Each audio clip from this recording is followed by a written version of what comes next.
ಇನ್ನು ಅಹಮದಾಬಾದ್ನಲ್ಲಿ air India ವಿಮಾನ ದುರಂತದ ವಿಚಾರಕ್ಕೆ ಸಂಬಂಧಪಟ್ಟಂತೆ ವಿಮಾನ ದುರಂತ ಸ್ಥಳದಲ್ಲಿ ಸದ್ಯ ಯಥಾಸ್ಥಿತಿ ಮುಂದುವರೆದಿದೆ.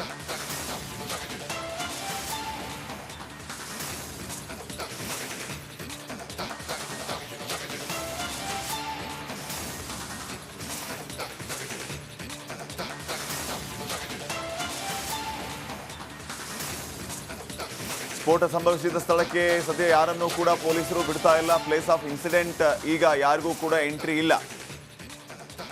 ತನಿಖೆಯ ಪ್ರಗತಿಯಲ್ಲಿ ಸಮಸ್ಯೆ ಆಗಬಾರದು ಅಂತ ಶಿಸ್ತು ಕ್ರಮ ತೆಗೆದುಕೊಳ್ಳಲಾಗಿದೆ. ತನಿಖೆಗೆ ಅವಶ್ಯ ಇರುವಂತಹ ಅವಶೇಷ ಮಾದರಿ ಏನು ಸಮಸ್ಯೆ ಆಗದಂತೆ ಕ್ರಮ ವಹಿಸಲಾಗಿದೆ. ಇನ್ನು 3 ರಿಂದ 4 ದಿನ ಇದೇ ರೀತಿಯ ಕ್ರಮ ಮುಂದುವರಿಯುತ್ತೆ. ಈಗಾಗಲೇ ಅವಶೇಷಗಳನ್ನು ಬೇರೆ ಕಡೆ ಶಿಫ್ಟ್ ಮಾಡುವಂತಹ ಕೆಲಸ ಆಗಿದೆ. ಸವಾಲಿರುವಂಥದ್ದು ಈ ಮೃತದೇಹಗಳನ್ನು ಪತ್ತೆ ಹಚ್ಚೋದು. ಹೀಗಾಗಿ DNA ಟೆಸ್ಟ್ಗೆ ಮನವಿಯನ್ನು ಮಾಡಿಕೊಂಡಿದ್ದಾರೆ. ಆ ಆಧಾರದ ಮೇಲೆ ಆ ಕುಟುಂಬಸ್ಥರಿಗೆ ಅವರಿಗೆ ಸಂಬಂಧಪಟ್ಟಂಥ ಮೃತದೇಹಗಳನ್ನು ಹಸ್ತಾಂತರ ಮಾಡಲಾಗುತ್ತೆ. ಬಟ್ ಬಿಗ್ ಚಾಲೆಂಜ್ ಅದು. ಆ DNA ಪರೀಕ್ಷೆ ಮಾಡೋದಕ್ಕೂ ಕೂಡ ಕಷ್ಟ ಸಾಧ್ಯ ಅನ್ನುವಷ್ಟರ ಮಟ್ಟಿಗೆ ದೇಹಗಳು ಬೆಂದು ಹೋಗಿವೆ ಅನ್ನುವಂಥ ವಿಚಾರ ಗೊತ್ತಾಗಿದೆ.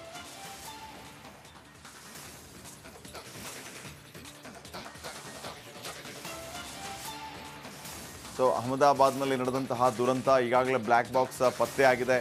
ಮುಂದೆ ಏನು? ಈಗ ಕಾಡುತ್ತಿರುವಂಥ ಯಕ್ಷ ಪ್ರಶ್ನೆ ಏನಂತಂದರೆ, ವಿಮಾನ ಪತನ ಹೇಗಾಯಿತು? 40 ಸೆಕೆಂಡಲ್ಲಿ ಎಲ್ಲ ಮುಗಿದೋಯ್ತು. ಆಗಿದ್ದಾದರೂ ಏನು? ಟೇಕ್ ಆಫ್ ವಿಧಾನ ಸರಿ ಇರಲಿಲ್ವಾ? 2 ಎಂಜಿನ್ಗಳು ಸಡನ್ಲಿ ಆಫ್ ಆದ್ವಾ? ಎಂಜಿನ್ಗೆ ಆ ಥ್ರಸ್ಟ್ ಸಿಗಲಿಲ್ವಾ? ಈಗ ಹತ್ತು ಪ್ರಶ್ನೆ ಇದೆ. ಬರ್ಡ್ ಸ್ಟ್ರೈಕ್ ಆಯಿತಾ? ಹಕ್ಕಿ ಡಿಕ್ಕಿ ಹೊಡಿತಾ? ಇಂಜಿನ್ ಫೇಲ್ಯೂರ್ ಆಯಿತಾ? ಲ್ಯಾಂಡಿಂಗ್ ಗೇರ್ ಆಚೆ ಇದ್ದದ್ದೇ ಇನ್ನೊಂದೇ ಇಂಜಿನ್ ಕೆಲಸ ಮಾಡೋದಕ್ಕೆ ಕಷ್ಟ ಸಾಧ್ಯ ಆಯಿತಾ? ಹಲವು ಸಂಭಾವ್ಯ ಕಾರಣಗಳ ಬಗ್ಗೆ ಭಾರಿ ಚರ್ಚೆ ಆಗ್ತಾ ಇದೆ. ಹೀಗಾಗಿ ಅಂತಿಮವಾಗಿ ಒಂದು ನಿಖರವಾದಂತಹ ಕಾರಣ ಗೊತ್ತಾಗಬೇಕಾಗಿದೆ. ಸಂಭಾವ್ಯ ಕಾರಣಗಳ ಬಗ್ಗೆ ಚರ್ಚೆ ಮಾಡೋದು ಬೇರೆ, ಆದರೆ ನಿಖರ ಕಾರಣ ಏನು? ಇದೇ ಕಾರಣಕ್ಕೆ ವಿಮಾನ ಪತನ ಆಯಿತು ಅಂತ ಹೇಳಬೇಕಾಗಿದೆ. ಸೊ ಈ ನಿಟ್ಟಿನಲ್ಲಿ ತನಿಖೆ ಬಹಳ ಪ್ರಗತಿಯಲ್ಲಿದೆ. ಈಗಾಗಲೇ ಅಮೇರಿಕಾದಿಂದ ತಜ್ಞರು ಬಂದಿದ್ದಾರೆ. ತನಿಖೆಯನ್ನು ಮಾಡೋದಕ್ಕೆ ಹಲವರಿದ್ದಾರೆ. ಅವರಿಗೆ ನಮ್ಮವರು ಸಾಥನ್ನು ಕೊಡ್ತಾ ಇದ್ದಾರೆ. ಗುಜರಾತ್ನಲ್ಲಿ 40 ಪೊಲೀಸರ ಒಂದು ಸ್ಪೆಷಲ್ ಸ್ಕ್ವಾಡ್ ರೆಡಿಯಾಗಿದೆ. ಅವರು ಕೂಡ ಈಗಾಗಲೇ ತನಿಖೆಗೆ ಸಹಕಾರವನ್ನು ನೀಡ್ತಾ ಇದ್ದಾರೆ. ಹೀಗೆ 3-4 ತಂಡಗಳು ತನಿಖೆಯನ್ನು ಚುರುಕುಗೊಳಿಸಿವೆ. NSG, NDRF ಈ ಎಲ್ಲ ತಂಡಗಳು ಈಗ ನಿರಂತರವಾಗಿ ತನಿಖೆ ಪ್ರಕ್ರಿಯೆಯನ್ನು ಚುರುಕುಗೊಳಿಸಿವೆ.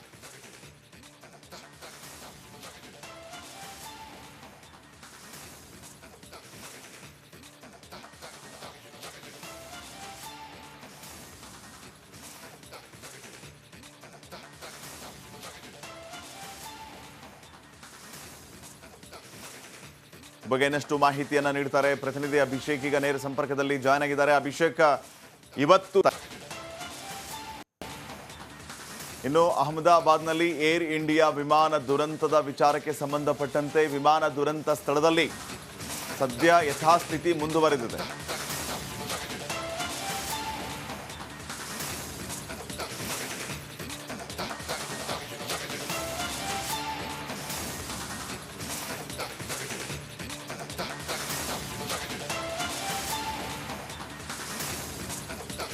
ಸ್ಫೋಟ ಸಂಭವಿಸಿದ ಸ್ಥಳಕ್ಕೆ ಸದ್ಯ ಯಾರನ್ನೂ ಕೂಡ ಪೊಲೀಸರು ಬಿಡ್ತಾ ಇಲ್ಲ. ಪ್ಲೇಸ್ ಆಫ್ ಇನ್ಸಿಡೆಂಟ್ ಈಗ ಯಾರಿಗೂ ಕೂಡ ಎಂಟ್ರಿ ಇಲ್ಲ. ತನಿಖೆಯ ಪ್ರಗತಿಯಲ್ಲಿ ಸಮಸ್ಯೆ ಆಗಬಾರದು ಅಂತ ಶಿಸ್ತು ಕ್ರಮ ತೆಗೆದುಕೊಳ್ಳಲಾಗಿದೆ. ತನಿಖೆಗೆ ಅವಶ್ಯ ಇರುವಂತಹ ಅವಶೇಷ ಮಾದರಿ ಏನು ಸಮಸ್ಯೆ ಆಗದಂತೆ ಕ್ರಮ ವಹಿಸಲಾಗಿದೆ. ಇನ್ನು 3 ರಿಂದ 4 ದಿನ ಇದೇ ರೀತಿಯ ಕ್ರಮ ಮುಂದುವರಿಯುತ್ತೆ. ಈಗಾಗಲೇ ಅವಶೇಷಗಳನ್ನು ಬೇರೆ ಕಡೆ ಶಿಫ್ಟ್ ಮಾಡುವಂತಹ ಕೆಲಸ ಆಗಿದೆ. ಸವಾಲಿರುವಂಥದ್ದು ಈ ಮೃತದೇಹಗಳನ್ನು ಪತ್ತೆ ಹಚ್ಚೋದು.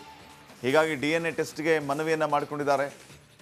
ಆ ಆಧಾರದ ಮೇಲೆ ಆ ಕುಟುಂಬಸ್ಥರಿಗೆ ಅವರಿಗೆ ಸಂಬಂಧಪಟ್ಟಂಥ ಮೃತದೇಹಗಳನ್ನು ಹಸ್ತಾಂತರ ಮಾಡಲಾಗುತ್ತೆ. ಬಟ್ ಬಿಗ್ ಚಾಲೆಂಜ್ ಅದು. ಆ DNA ಪರೀಕ್ಷೆ ಮಾಡೋದಕ್ಕೂ ಕೂಡ ಕಷ್ಟ ಸಾಧ್ಯ ಅನ್ನುವಷ್ಟರ ಮಟ್ಟಿಗೆ ದೇಹಗಳು ಬೆಂದು ಹೋಗಿವೆ ಅನ್ನುವಂಥ ವಿಚಾರ ಗೊತ್ತಾಗಿದೆ.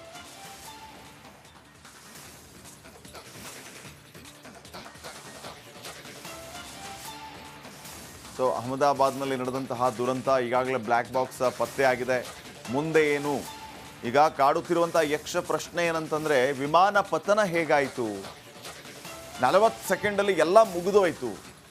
ಆಗಿದ್ದಾದರೂ ಏನು? ಟೇಕ್ ಆಫ್ ವಿಧಾನ ಸರಿ ಇರಲಿಲ್ವಾ? 2 ಎಂಜಿನ್ಗಳು ಸಡನ್ಲಿ ಆಫ್ ಆದ್ವಾ? ಎಂಜಿನ್ಗೆ ಆ ಥ್ರಸ್ಟ್ ಸಿಗಲಿಲ್ವಾ? ಈಗ ಹತ್ತು ಪ್ರಶ್ನೆ ಇದೆ. ಬರ್ಡ್ ಸ್ಟ್ರೈಕ್ ಆಯಿತಾ? ಹಕ್ಕಿ ಡಿಕ್ಕಿ ಹೊಡಿತಾ, ಇಂಜಿನ್ ಫೇಲ್ಯೂರ್ ಆಯ್ತಾ, ಲ್ಯಾಂಡಿಂಗ್ ಗೇರ್ ಆಚೆ ಇದ್ದದ್ದೇ ಇನ್ನೊಂದೇ ಇಂಜಿನ್ ಕೆಲಸ ಮಾಡೋದಕ್ಕೆ ಕಷ್ಟ ಸಾಧ್ಯ ಆಯ್ತಾ, ಹಲವು ಸಂಭಾವ್ಯ ಕಾರಣಗಳ ಬಗ್ಗೆ ಭಾರಿ ಚರ್ಚೆ ಆಗ್ತಾ ಇದೆ. ಹೀಗಾಗಿ ಅಂತಿಮವಾಗಿ ಒಂದು ನಿಖರವಾದಂತಹ ಕಾರಣ ಗೊತ್ತಾಗಬೇಕಾಗಿದೆ. ಸಂಭಾವ್ಯ ಕಾರಣಗಳ ಬಗ್ಗೆ ಚರ್ಚೆ ಮಾಡೋದು ಬೇರೆ, ಆದರೆ ನಿಖರ ಕಾರಣ ಏನು, ಇದೇ ಕಾರಣಕ್ಕೆ ವಿಮಾನ ಪತನ ಆಯಿತು ಅಂತ ಹೇಳಬೇಕಾಗಿದೆ. ಸೊ ಈ ನಿಟ್ಟಿನಲ್ಲಿ ತನಿಖೆ ಬಹಳ ಪ್ರಗತಿಯಲ್ಲಿದೆ. ಈಗಾಗಲೇ ಅಮೇರಿಕಾದಿಂದ ತಜ್ಞರು ಬಂದಿದ್ದಾರೆ, ತನಿಖೆಯನ್ನು ಮಾಡೋದಕ್ಕೆ ಹಲವರಿದ್ದಾರೆ. ಅವರಿಗೆ ನಮ್ಮವರು ಸಾಥನ್ನು ಕೊಡ್ತಾ ಇದ್ದಾರೆ. ಗುಜರಾತ್ನಲ್ಲಿ 40 ಪೊಲೀಸರ ಒಂದು ಸ್ಪೆಷಲ್ ಸ್ಕ್ವಾಡ್ ರೆಡಿಯಾಗಿದೆ. ಅವರು ಕೂಡ ಈಗಾಗಲೇ ತನಿಖೆಗೆ ಸಹಕಾರವನ್ನು ನೀಡ್ತಾ ಇದ್ದಾರೆ. ಹೀಗೆ 3-4 ತಂಡಗಳು ತನಿಖೆಯನ್ನು ಚುರುಕುಗೊಳಿಸಿವೆ. NSG, NDRF ಈ ಎಲ್ಲ ತಂಡಗಳು ಈಗ ನಿರಂತರವಾಗಿ ತನಿಖೆ ಪ್ರಕ್ರಿಯೆಯನ್ನು ಚುರುಕುಗೊಳಿಸಿವೆ.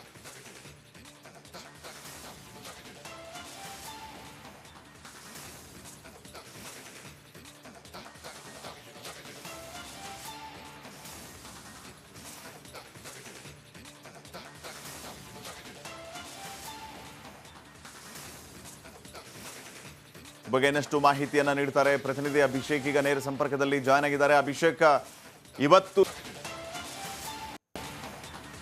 ಇನ್ನು ಅಹಮದಾಬಾದ್ನಲ್ಲಿ ಏರ್ ಇಂಡಿಯಾ ವಿಮಾನ ದುರಂತದ ವಿಚಾರಕ್ಕೆ ಸಂಬಂಧಪಟ್ಟಂತೆ ವಿಮಾನ ದುರಂತ ಸ್ಥಳದಲ್ಲಿ ಸದ್ಯ ಯಥಾಸ್ಥಿತಿ ಮುಂದುವರೆದಿದೆ.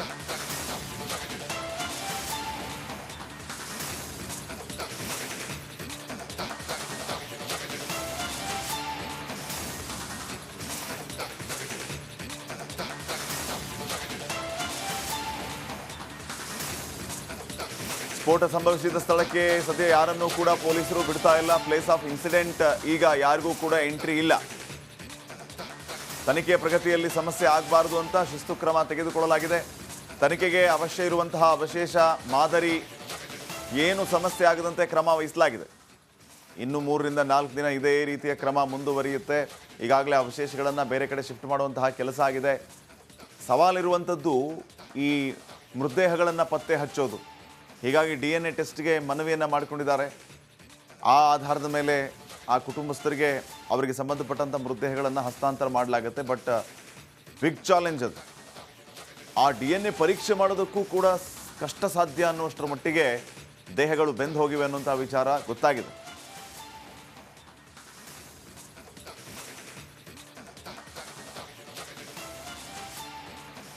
ಸೊ ಅಹಮದಾಬಾದ್ನಲ್ಲಿ ನಡೆದಂತಹ ದುರಂತ ಈಗಾಗಲೇ ಬ್ಲ್ಯಾಕ್ ಬಾಕ್ಸ್ ಪತ್ತೆ ಆಗಿದೆ.